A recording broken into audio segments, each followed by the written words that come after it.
আজ শাশুড়ি মা শ্বশুর মশাইয়ের প্রচন্ড ঝগড়া লেগেছে, তাই আমাকে বলছে বৌমা বেরো, আমরা দুজন এখন বাড়ি থেকে বেরোবো। তখন আমি শাশুড়ি মাকে বলছি মা, বাড়ির বউদের রাগ হওয়া যায় না, আমরা কোথায় যাবো বলো, নাহলে শ্বশুর বাড়ি না হলে বাবার বাড়ি, আর তো আমাদের কোথাও জায়গা নেই যাওয়ার। তখন শাশুড়ি মা বলছে জায়গা নেই তো কি হয়েছে, একটু তো ঘুরতে যেতে পারি তাই না, আর তোমার শ্বশুর মশাইকে একটু শিক্ষা দিব, রাতে দেরি করে আসবো, নিজেরাই রান্না করে খাবে। তারপর আমি শাশুড়ি মাকে বললাম বাহ, তোমার বুদ্ধি তো একদম সেই। আর শাশুড়ি বৌমা ঢলং ঢলং করে হাঁটতে হাঁটতে আমরা চলে এসেছি কার বাড়িতে বলো তো? এই যে দেখো, বাড়িটা দেখে কি একটু চিনতে পারছো? হ্যাঁ, এটা হচ্ছে আমার শাশুড়ি মার নিজের বোনের বাড়ি।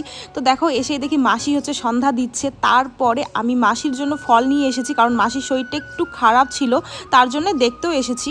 দাঁড়াও তোমাদের সাথে একটা জিনিস শেয়ার করছি। পুরুষ মানুষ না যতই মুখে ফটর ফটর করুক না, বউ ছাড়া কোনো গতি নেই। এই দেখো, আমার শ্বশুর মশাই আমাদের পিছন পিছন চলে এসেছে, আর শাশুড়ি মা চা করেছে সেটাই খাচ্ছে। আর এই দেখো, এইদিকে মাসি আমাকে পছন্দের জিনিস দিল, মানে আমসত্ত্ব মাসি বানিয়েছে একদম ঘরের, এত টেস্টি কি বলবো। আর আমার শুধু খেতেই ইচ্ছে করে। ততক্ষণ আমি খাই, ততক্ষণ আমার চ্যানেলটা একটু ফলো করে দাও, আর কেমন লাগলো ভিডিওটা অবশ্যই কমেন্ট করে জানাবে।